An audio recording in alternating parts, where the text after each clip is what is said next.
Hey, everybody. Yep, it's Wednesday. What's that? It is the day for the Witches Movie Coven. Grab your goat, grab a drink, grab your wand, because it's witches talking about witches in movies. I'm Patti Negri, one of your hosts, and he just popped right in. We have Jason Mankey, we have Richard-Lael Lillard, we have Courtney Buckley, and special guest, one of everybody's favorite, we have Chad Hatter right here. We send our love to Heather. She doesn't have any Wi-Fi, so she doesn't exist. But she'll be back next week. This week we are talking about the Chronicles of Narnia, The Lion, the Witch, and the Wardrobe. But why don't we do a little catch up on everything of what's going on? Why don't we first welcome Chad? We haven't seen you in a while. What's going on with you, Chad? Thank you so much.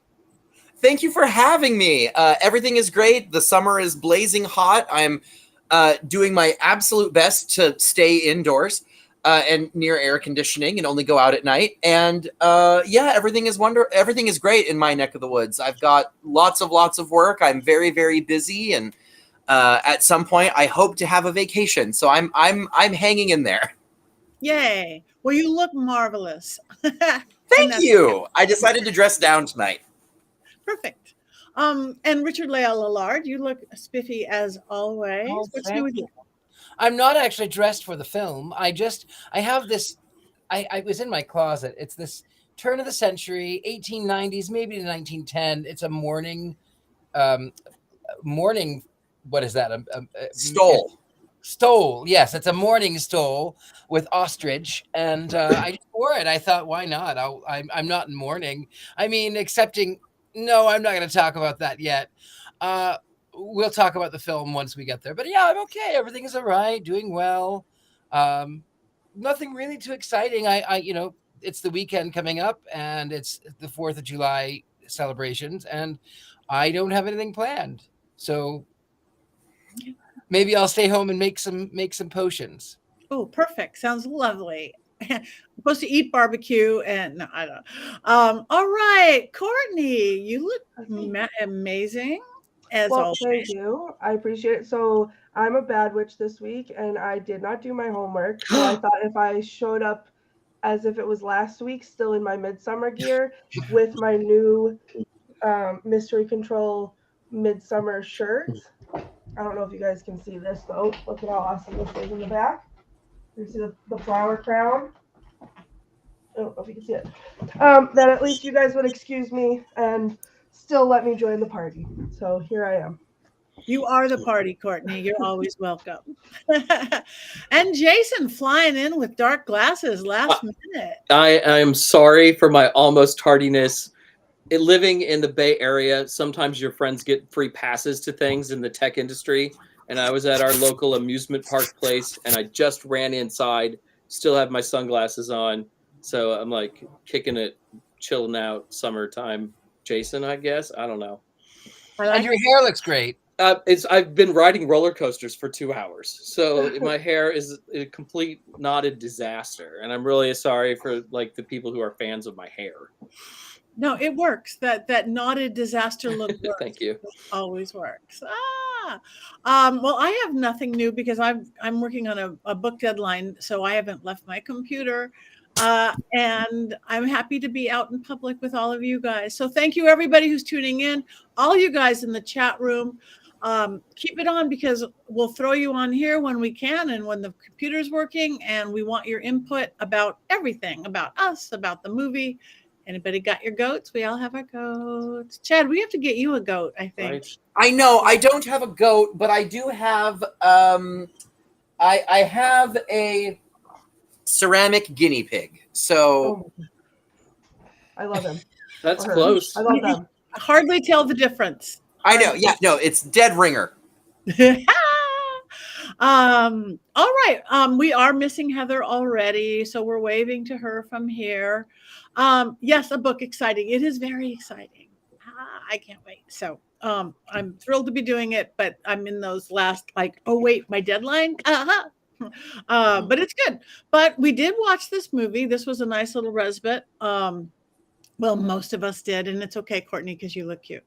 Well, Um, I brought Heather's book, so I can reference that. Oh, okay, Oh. that is good. So, okay, did you want to reference it from Heather's book? And I know Well, let Richard me. wanted to talk Yeah, about it too. I gotta find the page first. So maybe. Okay, Richard-Lael, you start, and then we'll While move she over to is Courtney. finding the page, yes, I will talk about the Chronicles of Narnia.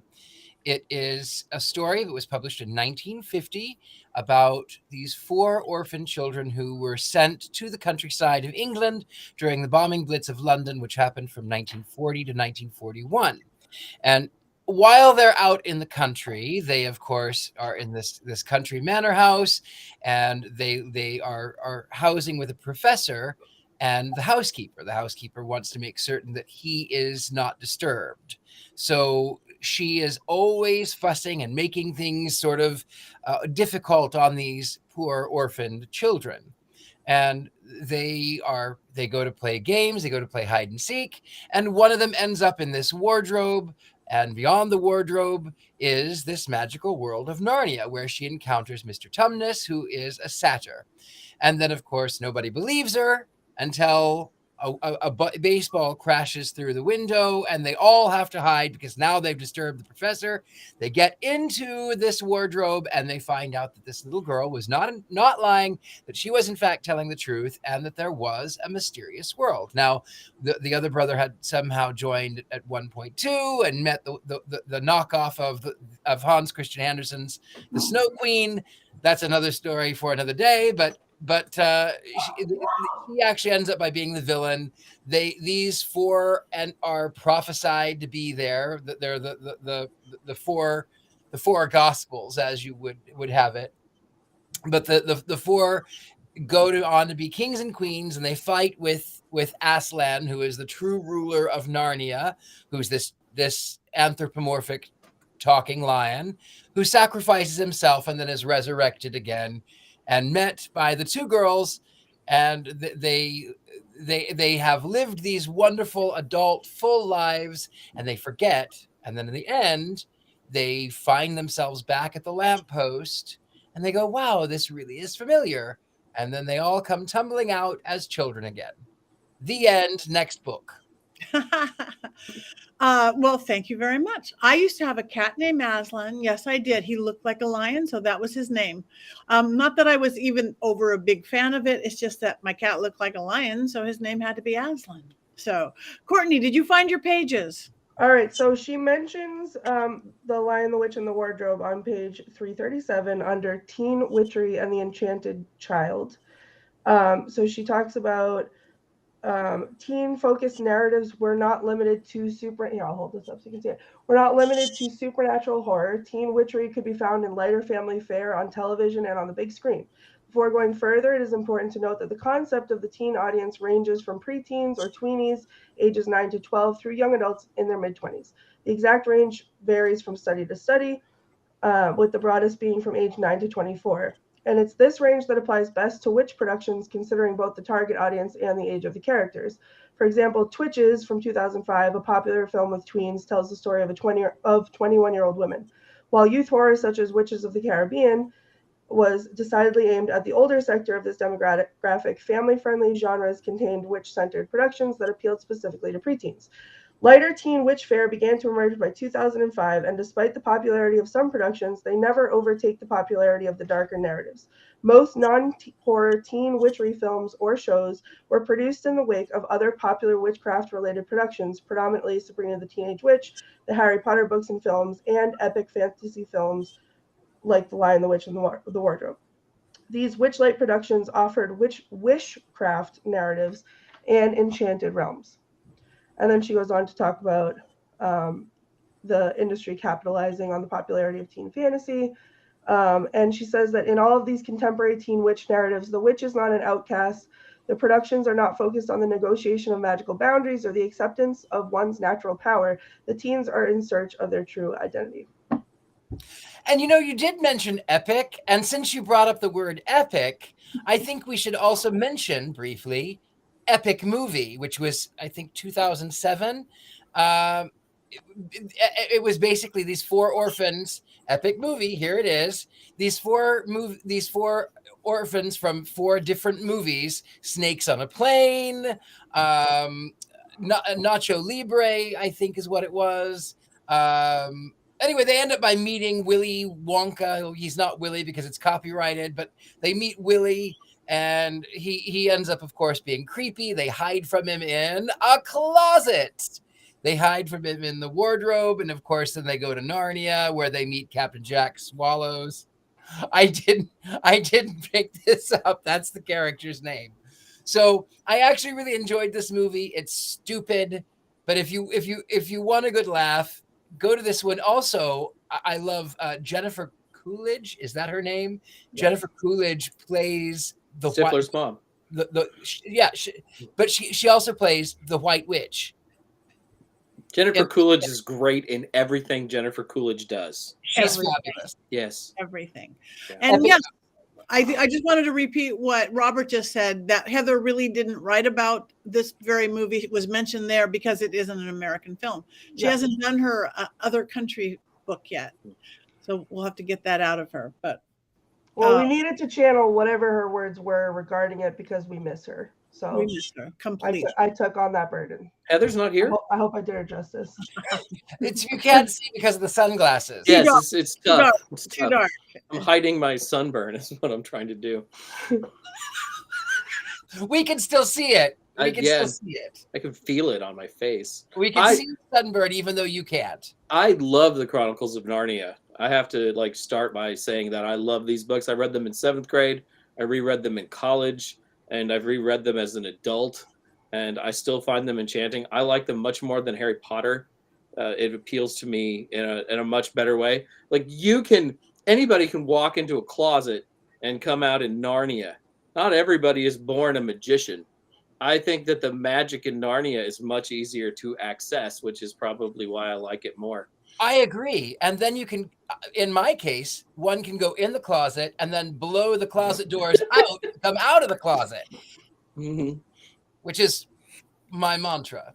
Happy Pride. I was told when I was in high school, I was told, Chad, you might be in the closet, but the door is wide open. And I always, I am not a subtle human. So I love that even when I've adopted a much more dark, style of dress as an adult. But when I was younger, most of my clothing was covered in glitter. So. I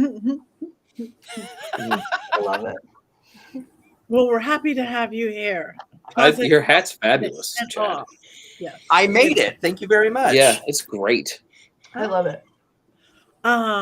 Okay, so who, if you like high church evangelicals, talking about the church, I didn't read the book when I was young. I didn't do anything. And the first time I saw a play about it, it was a church production, one of those big evangelical churches. They practically didn't even call Aslan. It was Jesus. This is Jesus. And I was like, it was, so I just saw it as this big, weirdly dressed Christian story. And, and that's the same thing. I watched the first film in 1988. I hadn't read the books. It was just not something that really appealed to me. But I watched the first film in 1988 when it came out. I think it came out and then it went to VHS. So it must have been like 89. Anyway, I was a kid. And I was watching with my sister we were at this evangelist home in Tennessee. And my mother says, "Oh, what are you watching?" And we said, "The Lion, the Witch, and the Wardrobe." But I said, "It's a very Christian film. It's very Christian." And my sister said, "No, it's not." And I went, "It's not?"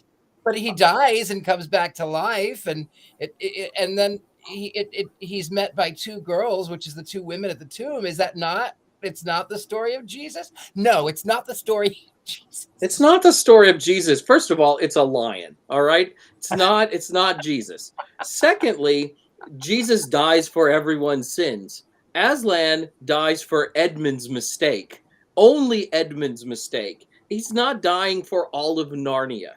C.S. Lewis said he did not write it as a Christian allegory. Certainly, you can see that in there, but there's also all these pagan elements throughout the Chronicles of Narnia. Absolutely. Dionysus is a major player in Prince Caspian. And then you're watching The Lion, the Witch, and the Wardrobe, full of talking animals, not necessarily completely And pagan, but a faun, the right? The satyr. Yep. satyr. The satyr at the very beginning, Mr. Tumnus. I mean, it doesn't get much more pagan than something that looks like Pan.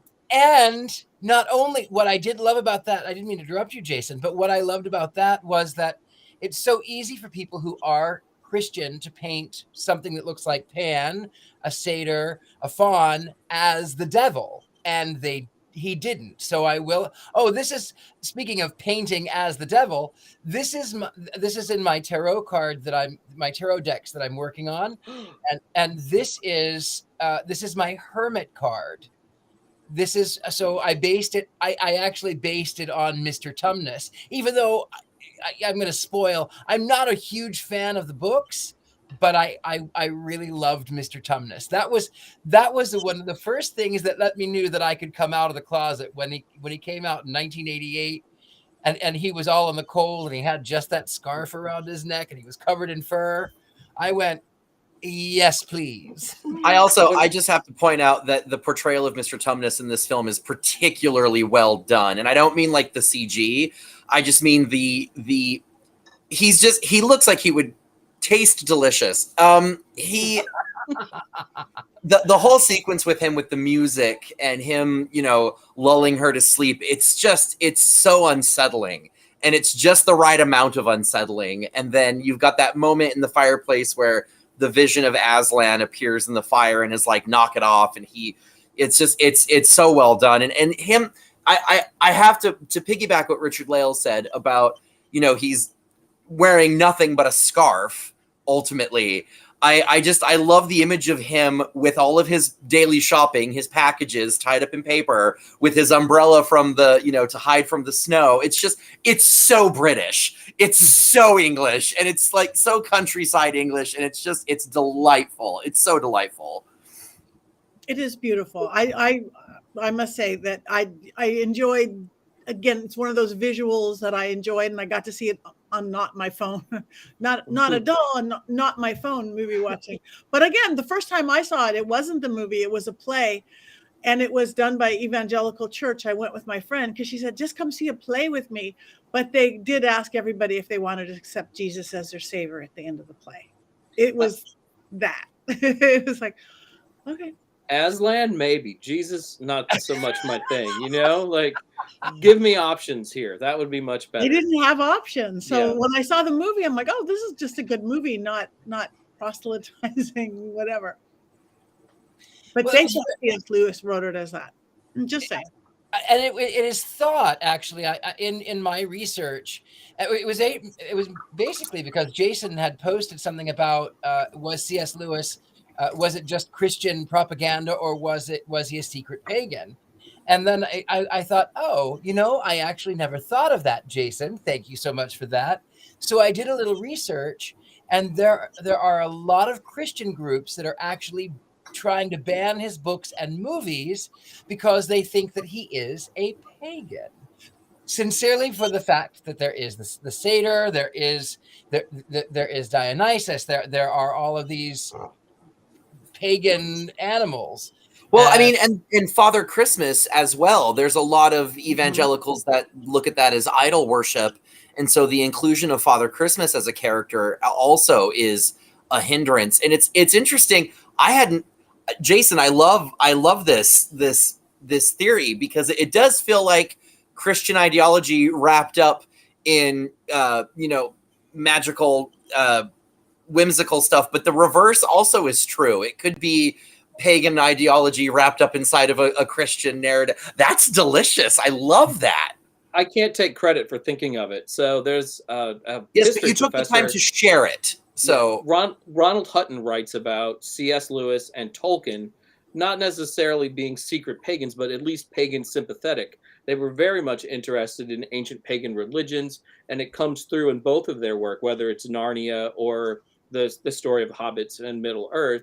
And it's really not out of bounds, particularly in that period, and especially a little bit before, where people were paying a lot of lip service to Christianity because they probably felt like they had to, but there was something missing in their religious worship. So they kind of filled in the blanks with paganism. Like one of the reasons the Greek god Pan is so popular is because of 19th century romantic poetry. When people begin to feel disconnected from the earth, they, that Jesus is not a very good conduit for that, right? So they start writing poetry about Pan. And they would have never said that I'm a pagan and I worship Pan, but the sentiment to me always felt like worship. And I think, I'm not saying that the sentiment in The Lion, the Witch, and the Wardrobe necessarily feels like worship, but he's extremely sympathetic, I think, to ancient pagan ideals and to like magical ideas. I mean, there's certainly some Christian stuff in there. The Voyage of the Dawn Treader, I think, is pretty Christian, more so maybe than The Lion, the Witch, and the Wardrobe. But it's always balanced out by this other sort of magical pagan world that a lot of us feel comfortable in. But can we also take a brief moment to go back to the fact that he completely ripped off Hans Christian Andersen and the Snow Queen? Yes. I have to disagree. Because the Snow Queen's not necessarily a villain. It's kind of ambiguous as to like her intentions and what exactly she's doing, because the kid gets the mirror shard in him and she takes him to the north, and then Gerda goes on that journey to find him and blah blah blah blah blah blah blah blah blah. I think the idea of Winter being personified as a frigid woman.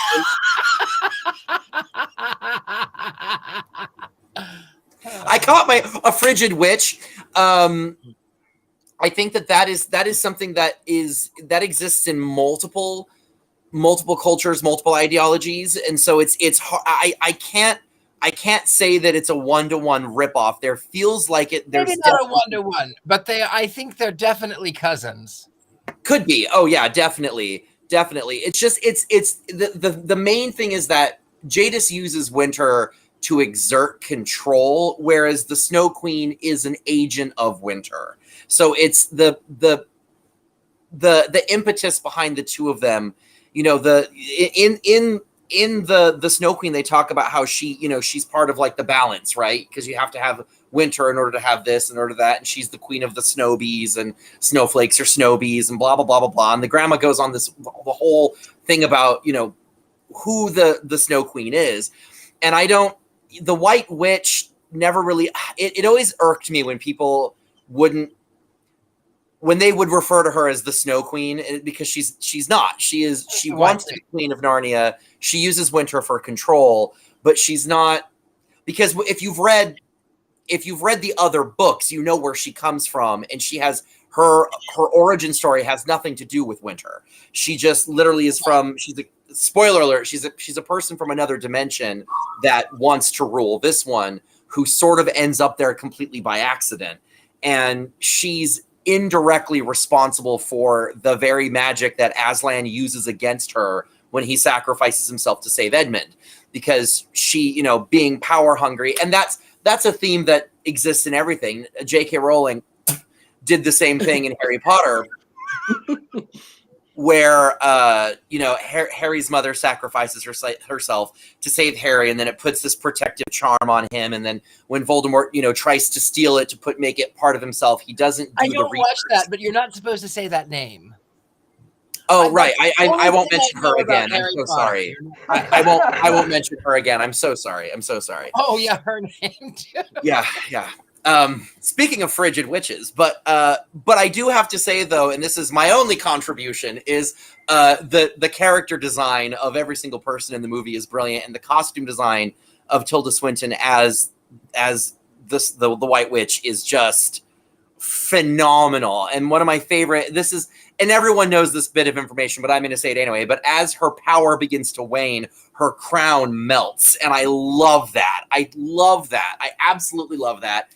And my other favorite thing about it is that when she rides into battle, because she's real petty, she's wearing Aslan's mane as part of, if you didn't notice that thing, that fur mantle that she has on is the hair that she cut off of him when she kills him. And I love that, because what a middle finger to his entire army. I'm wearing part of your leader. Like that's just, it's so mean. And it's Tilda Swinton, who's just amazing in pretty much everything she does. But she really knocks it out of the park in this movie. Like anytime she's on screen, like you just can't help but stare at her. She's just so otherworldly. And she looks like she's 12. And yet I think she was about 40 when this movie was made, because she's in her 60s now. And like, you would think never she might think that. be a vampire. Yeah, she doesn't exactly. age. Yeah. And you can't find photos of her as a child. So She never was a child. She's Tilda exactly. Swinton. She's just born like Tilda Swinton. You just come into the world fully formed. I am Tilda. Hear me roar. Yeah, her dress was amazing. Her out, and it did. Besides that, she melted. It kept getting darker too. It does. So at the beginning of the movie, and her dress is made like the fabric. I've seen it in person, and I couldn't even begin to describe what that thing. It's like a religious experience seeing it in person, because it's all these layers of gossamer and silk that have been shredded and burned and felted and worked back on themselves, and it's, if you notice, the darkness within the dress creeps from the bottom up.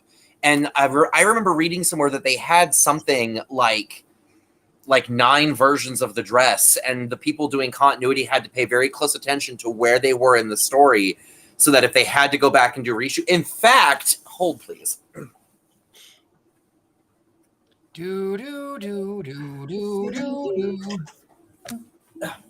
I was given as a gift this book, which is The Art of Disney Costuming. I don't know if you can see it. There. Oh, beautiful. And it is full of misinformation. But I'm going to see real quick. I believe that the White Witch is in here, and I may be able to give you a bit more insight on her dress, assuming that the information in here is correct, because a lot of the information in here is not. Let's see. There's Maleficent, because at the end of the day, it is a Disney film. And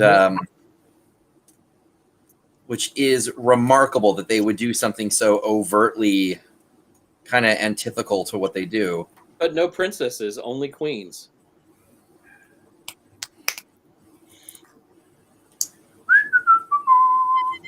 I'm sorry, you all can talk amongst yourself while I do.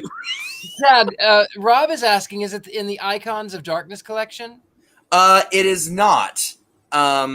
At least, and that's only because by the time this movie came along, Disney had kind of wised up about the sort of what they had and what, that people want these things. And they, so they actually created their own sort of, to say museum is not really correct, but there is a tour of costumes that Disney put out that is supposed to be heroes and villains, and her outfit is there. And the one that is on, because I've seen it in person, and the one that's on display is the version where she's got all the fur that's draped across the it's the one that she's wearing when she first meets Edmund.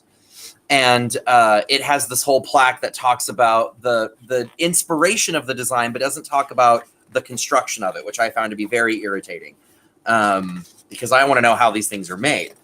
But and it has, and you can't tell because the dress is melting, but the one that she's wearing when she meets Edmund has an enormous train on it that just pools in the bottom of the sleigh, or sledge as they call it in the book. I don't know if they call it that in the movie, but in the book they call it a sledge. Mention it. I don't remember them mentioning sleigh or sledgehammer or what.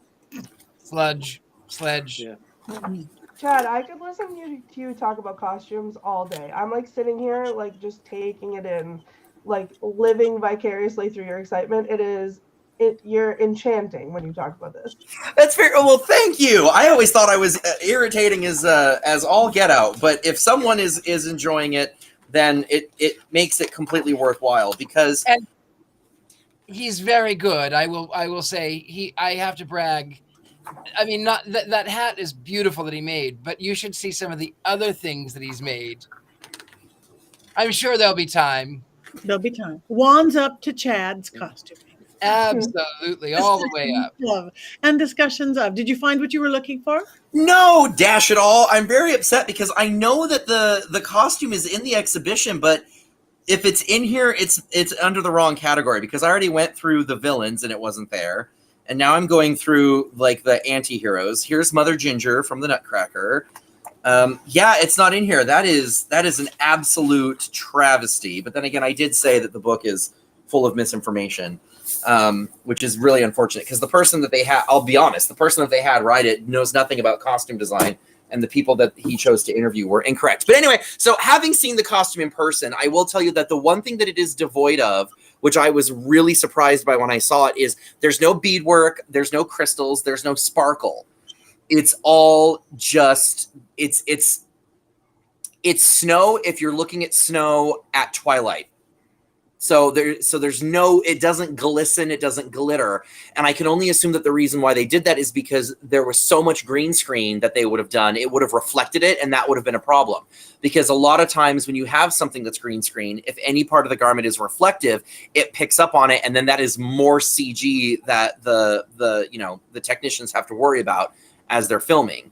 So, but it is a gorgeous costume. It is an absolutely gorgeous costume. And I love the way Father Christmas is designed as well, because he's very Nordic. He's very medieval. He's not your typical Santa Claus at all. And I've seen many stage productions of this where they make him a Coca-Cola Santa, and it just, I can't be bothered. How do you really feel? Thank you. All right. So we like the dress. Moving on. And There yeah. she is. Oh, God. She's like a big evil snow cone. I love it. Gorgeous. Let's move to the animals. I like these talking animals. I don't always like talking animals. It works in the context of Narnia, that's for sure. Yeah. Like the beavers like bring you in. I feel weird saying beaver like this, but the beavers bring you in like from the very start, right? And they seem to have expressions, and the voice acting is really good. I also really like the animals. Yeah, I did too. I have to say too, when Aslan speaks, I kept wanting Aslan to say, "I don't know where you are, but I will find you. I will make you." It's Liam Neeson. I could not. If you were to say who would you pick to voice Aslan, there's a very short list of people I would pick, and Liam Neeson was absolutely the. Thank you, Alicia. But he's just it. I could listen. I don't know. To I him. think I would have really liked Samuel L. Jackson. But here's the thing: or Morgan Freeman would have been amazing as well. Yes, Morgan Freeman. Yes, but Samuel L. Jackson. Yes. Dropping some You're F-bombs doing this on from purpose because Aslan. we can't quote him. Yeah. I don't know, because then we would have gone, oh, that's Samuel L. Jackson, or oh, that's Morgan Freeman. Here you didn't just go, oh, that's Liam Neeson. That is true. Yeah, that is very true. Liam Neeson has that big voice, and there's gravitas to it, but there's also there's very real empathy in his voice, right? Like he can play those quieter parts, or those parts where it feels like he's giving the children a hug really well. When my wife and I were watching the movie, we were like, I just can't imagine anybody but Liam Neeson being Aslan. And apparently it was a role that he really wanted. Like he politicked to get the role. He wasn't their first choice. No, the little known fact, first choice was actually Gilbert Gottfried. Well, that's what C.S. Lewis intended. Yeah. She doesn't know the deeper, greater, ancient magics. She didn't know that. Yeah, that would have been terrible. I mean, I love that it cuts to a picture of C.S. Lewis while we're talking about Gilbert Gottfried. yeah. Oh, but can we talk about real quick about Jim Broadbent as Professor Diggory? Yes. Like, Slughorn. He's one of my favorite character actors, and if you know who he is within the overarching story of all the books, perfect casting choice. Absolutely perfect casting choice. I have no idea who he is, who the professor is. Can I spoil it? Can I spoil it for everyone? Yes, please spoil it, because I haven't read anything past Narnia. The books chronologically do not come out in order, because The Lion, the Witch, and the Wardrobe was the first one. And I want to say, Jason, correct me if I'm wrong, the second one is The Magician's Nephew, right? In chronological order? Yeah, in order in which they came out. No, Prince Caspian came out second. So Magician's Nephew is like sixth. It's earlier than that. I want to say maybe third. But the point is that one of the books that comes out later in the series is a prequel. Yeah. Called The Magician's Nephew, where the professor, it's either Diggory Kirk or Kirk Diggory. I want to say Kirk. His name is Kirk. I want to say. I'm going to go with that. Cameron. Diggory Kirk Cameron. Right. Okay. So Kirk Cameron. No, but he, as a child, is sent to live with his uncle, who is a magician, but what he's doing is he's conducting very specific scientific experiments to try to figure out how to move from our dimension into another. And what he does is he creates these large multicolored rings, and he tests them on literal guinea pigs. I'm holding up my guinea pig. He tests them on guinea pigs. And he basically... Say what? I just was going to say, I know there's a guinea pig in the room. Bring him in. Exactly. So he creates these rings, and I want to say they're red and green, and the green one takes you to another dimension. The red ones bring you back. It is number 6. Wow, I'm so sorry. Okay, well, anyway. No, it's okay because it doesn't make any sense that it's number 6. No, it's right? absurd. It does. Yeah. But what happens is, through a series of events, the Kirk and a lady friend of a young girl that he's friends with end up touching the rings, and they wake up in an interdimensional nexus point that is a forest filled with ponds, little tiny pools of water, and there's guinea pigs everywhere because his uncle, the magician, was testing on guinea pigs, and so they'd pop into this world between worlds, and they weren't able to come back because they're guinea pigs. You can't say touch the red ring when you want to come back. They're guinea pigs. So they find out that by jumping into a pool, each pool is a portal to another dimension. And so they end up in all these different dimensions, and one of the ones that they end up in, who are frozen like statues, sitting in chairs, and the world is kind of post-apocalyptic, and it's breaking apart and all this and that. And in one like chapel, kind of big grand hall thing, there's all these people that are lined up, and there's a bell in the middle of the room. And Kirk makes the mistake of ringing the bell, and when he rings the bell, one of the figures lining the walls wakes up, and she is who eventually becomes the White Witch, because she starts chasing them through the worlds because they're trying to get away from her. And I forget, Jason, jump in because I forget the finer points of the plot, but there's, at one point, they end up in a reality where there is nothing. And at one point, they end up in London, and the woman Jadis, who becomes the White Witch, grabs the arm of a lamppost and breaks it off because she's got this like superhuman strength, and she's using it as a club to try to attack them. And when they end up in this world between worlds, they start hearing this sound, and it's someone singing, and it's Aslan. And he sings Narnia into existence. So as he's creating Narnia, they're not supposed to be there. It's a complete accident that they're there. But things that are in this reality are placed there, and then they grow. And Jadis drops the arm of the lamppost, and it grows into a lamppost.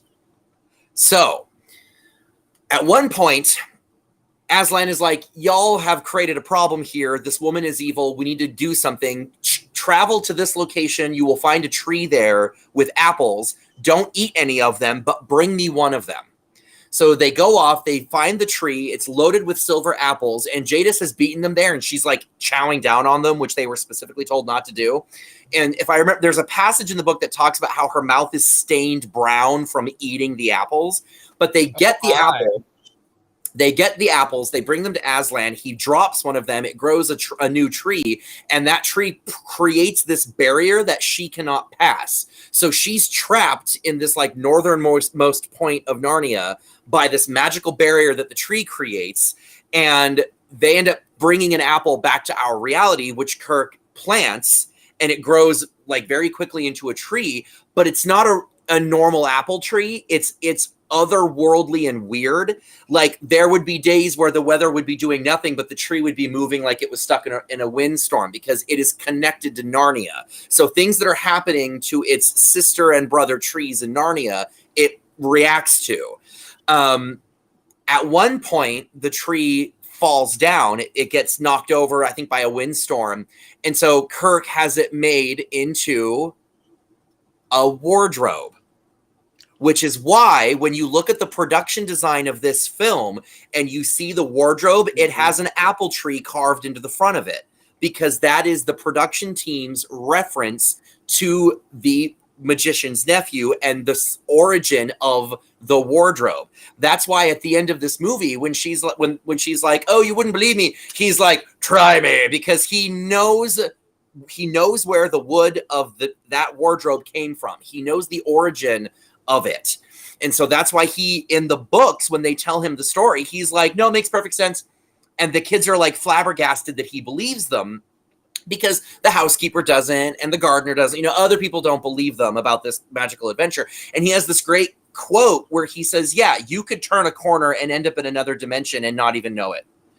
And so there's a lot of elements at play within the overarching narrative of these stories, more so than just the religious allegory, which ultimately is a very small part of it. Dawn Treader is the worst, where they get to the end of the world and Aslan's like, you're not going to come here anymore. You need to learn my name in your own reality, Jesus. You know, that's the worst one. The rest of them, there's so much going on. It's brilliantly written. It is a level of storytelling I aspire to, because, and you can't really tell, either he planned all of this, wrote it out of sequence, and did it on purpose so that you as the reader are finding the breadcrumbs and putting the trail together yourself, or Homeboy's just really good at retconning, because there's so many things that happen. Like the lamppost growing in the forest is the only one of its kind. Why? Well, this idea of a new world dawning and things are brought to it to create life is not necessarily, you know, the way the world is created in a biblical sense. You know, God just kind of is like, and, you know, things happen. But this idea that Aslan is cherry picking things to create this new world. Oh, yeah, there you go. There's all the books.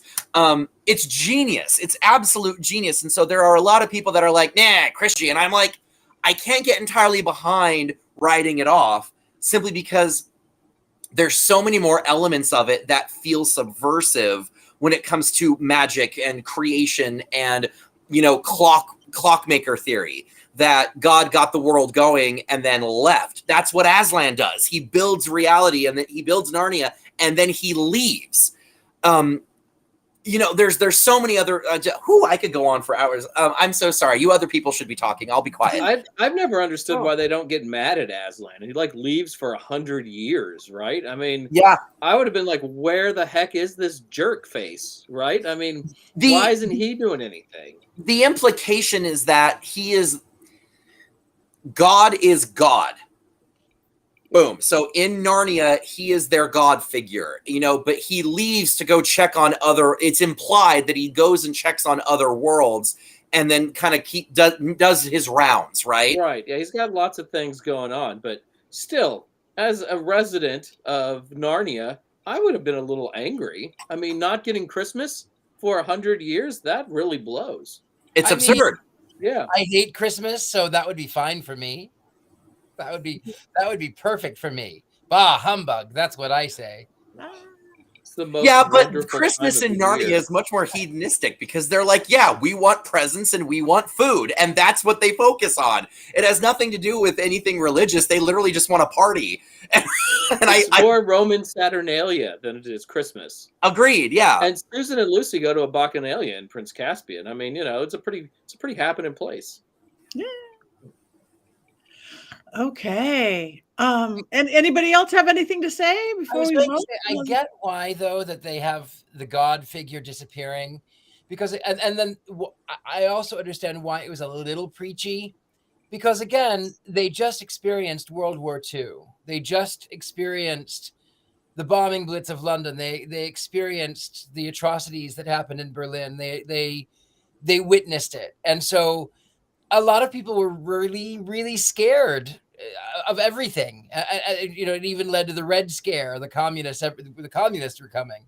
So, you know, that it was. I understand why it was put in there, but it's not my favorite.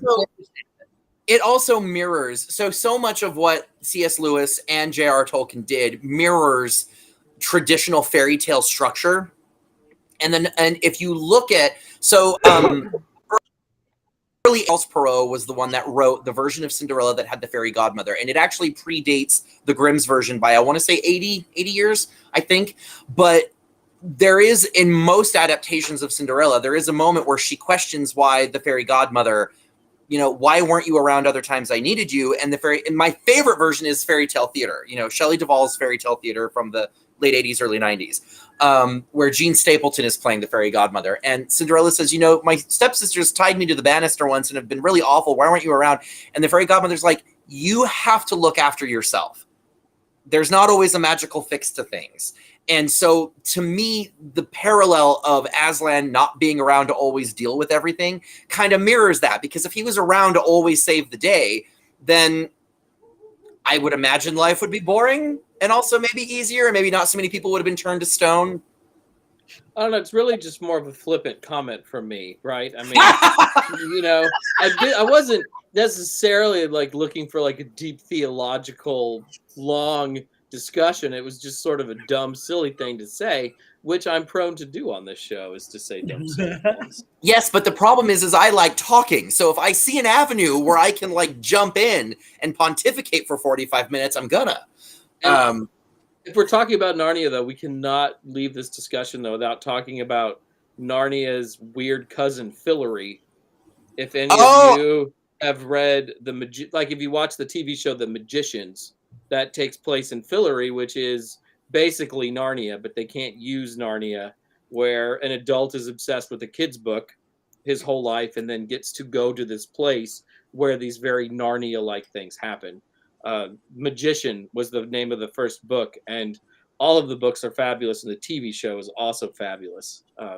I love it so much, but it's like the adult version of Narnia, like Narnia but they're not even After subtle. Dark. Right. They get to the nexus between worlds, and instead of pools, it's fountains. Yes. So if the fountain gets turned off, you can't go back to that world. They're really, and then instead of the magic rings, there's things that are like enchanted to get you in and out of those realities, and one of them is a button, and so they keep it in a glass Victorian pill case so that you don't touch it unless you need to, because if you so much as bump into it, you'll portal there immediately. But yeah, they're not subtle at all. It is, and instead of a wardrobe, it's a grandfather clock that's got these two ram's heads carved in the top of it. And there's a professor, but he's an abusive professor who takes their stories and turns them into books like the kids. Yes. Right, yeah. Which also is a bit of a ripoff of Hook, where Granny Wendy mentions that, Sir James M. Barrie next door heard us talking about our adventures and he wrote them down. And so nothing new under the sun. But brilliant. If you like Narnia, though, you have to read the Fillory books. They're great. Well, the magician books. But yeah. Because they're really not called the Fillory books. I wish he would write the Fillory books, though. I agree. That is something as supplemental material would be amazing. Yeah. I have dreams. All right. So anybody else have anything else to say? And again, we're listening to all your comments over there. That is great. Before we vote on. Have we really talked about if we liked the movie? Like any of us have liked the movie? Yeah. I mean, we've been talking about the movie, but I mean, I always want to see if Richard-Lael hates or likes something. Oh, that's right. So let's go through there. I'll start. I love the movie. So moving on. I liked it. It was pretty. I like talking animals. Yeah, that's it. That's all I got. Courtney. I feel like I've seen it now, so I can say based on what I've heard tonight, I like it. Okay, Chad. Oh, it's a good time. Yeah, if you want an adventure with beautiful production design, the music is grand. Tilda Swinton. I could make an entire religion just around Tilda Swinton if I want. In fact, I might. I mean, look at her. Like that, just everything about it, the Celtic inspiration of her hairdo, the crown, the ice, the dress, the short sleeves, so bold for winter. Good time. Two enthusiastic thumbs up from me. Okay. Jason. I was surprised at how well the movie held up, having not seen it for over 10 years.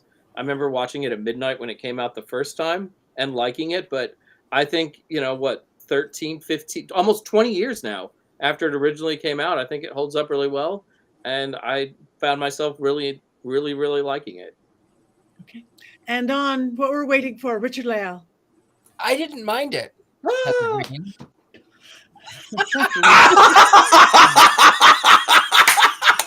Your wardrobe change is even better now, Courtney. Like, I need you to have a shirt that says "I can't be bothered." I didn't mind it, and I can't be bothered. I can't be bothered. No, it was okay. it was not my favorite. I wouldn't go out of my way to watch it. It was okay. It was pretty. It was very pretty.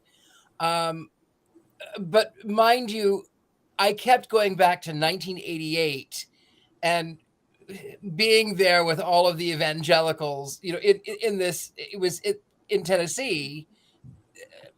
But I couldn't help but be pulled back into that sort of time. And so it's tainted a little bit for me, but I didn't mind it. It was okay. I didn't mind it. It was okay. A lot of those t-shirts. So, all right. Well, then you've got what we have. So we're going to now vote wands up or wands down. And everybody, all you out there, Alicia, Tabitha, Bessie, Robert, wands up or wands down? Chronicles of Narnia, the Lion, the Witch, and the Wardrobe. Courtney doesn't count today because she didn't see the movie. Right, so we're almost unanimous. Really. We are almost unanimous. I can say by what I've heard that I would probably love it. So Yes. I'll go with this. Okay, well, we are almost unanimous. So this is, which is rare for us. It is very rare for us. So, and I tell you, I would have voted it a lot more harshly, excepting for the comments that Jason and Chadwick have said. So you made me change my vote from meh to here. It's Yay. It's a good film. all right. And in the chat room, we got wands up, wands up, wands up, wands up, wands up. I conquer, and definitely wands way up. So Lion, the Witch, and the Wardrobe, everybody. If we've intrigued you and you haven't watched it, check it out. Prince Caspian is good after this. Dawn Treader less so. Sadly, that was the last of the movies they made. The contract that Walden Media, who was making the movies with the C.S. Lewis estate, it expired, and they didn't make any more. They were going to make The Magician's Nephew next, and it's, I think, one of the great tragedies of films. I will say that there is a cameo of Tilda Swinton in Prince Caspian where Jadis does not show up in the book, but they added something with her that is, it's a really good scene. It is a delightful scene, and Tilda's acting in it, when you remember that she was acting in a room full of green screen without the kids there to play off of, is brilliant. Like her moment is pretty great, and it gives a nice little redemptive arc to Edmund, who is usually just the worst. So Okay, so we win on this one. Wands up. Next week, we actually have all decided in advance what we are going to watch next week. Next week, we are watching The Warlock. I don't know when it's from. Does anybody know when? 1988. 1988. Gosh, my wife is going to be excited about this one. And it's also because the star just passed away. So, you know, we wish him a good journey into wherever he's off. But Traveler. But he was definitely a traveler, and so he, as sort of an honor to him, we'll play Warlock. And it's also good to have male witches, male magic, once in a while. Definitely. So you guys check it out. It's we know it's available online, or we won't do it. So it's available. If you can't buy it, we can't. There's so many films that other ones we just are waiting on because you can't get them online yet. But you guys check out The Warlock. Anybody have anything coming up that they want to talk about? Any events? Any books? Any shows? I do. Yes. I will be in. I'll be in Youngstown, Ohio, the end of October, and in September, the 1st of September, 2nd of September, rather, I'll be in Atlanta for the Debauchery Ball. So there's that. And you can find me, of course, on anywhere the Gentleman Psychic is sold. So you can find me all over the webs that way. I'm really easy to find. Oh, yes, I want to talk about this. You can go on to mysterycontrol.com. You can sleep with me. Thousands of people have. So now you can sleep with me in other ways. And then you can find me also at University Magicus, where I will be teaching real life magic. Perfect. And yes, I ordered. Oh, I'm sorry. I was just gonna say I ordered my Richard-Lael pillow, and it is on the way. And here's a secret just for you guys. Anything on Mystery Control, which you can get Witches Movie Coven, you can get Scared and Alone, you can get Richard-Lael's whole series, you can get my Spellcaster series, you can get my Patty's Power Panties. And if you use the code Patty, you can get 25% off. We're practically giving it to you. You can get it. I didn't mind it on your very own shirt. So Mystery I Control. also have, I just to share with everybody, I purchased this on Mystery Control as well. This is a Scared and Alone shirt. It's in the Scared and Alone collection. It's from our episode that we did at the Villisca Axe Murder House. And this is the beautiful painting that Richard-Lael made during the episode. Yep. And that's my next tattoo, is that red X that Richard-Lael made. Thank you. And while you're there, do you have anything coming up you want to talk about, Courtney? No, I'm just acclimating to summer life. But I will be, hopefully, as my life calms down and I head into summer, I will be streaming some more horror games on Twitch. So you can find me at The Themes on all the socials, including Twitch. Keep your eyes peeled for new episodes of Scared and Alone when they come out. You can watch me as Ghostbait on there at scaredandalone.com. And to fill the void until then, you can watch past episodes, including the Villisca Axe Murder House episode. But other than that, I'm just, trying to manage my time wisely so that I can watch all these lovely witch movies, which I clearly did not succeed at this week. But next week is a new week. So New week. Perfect. Jason.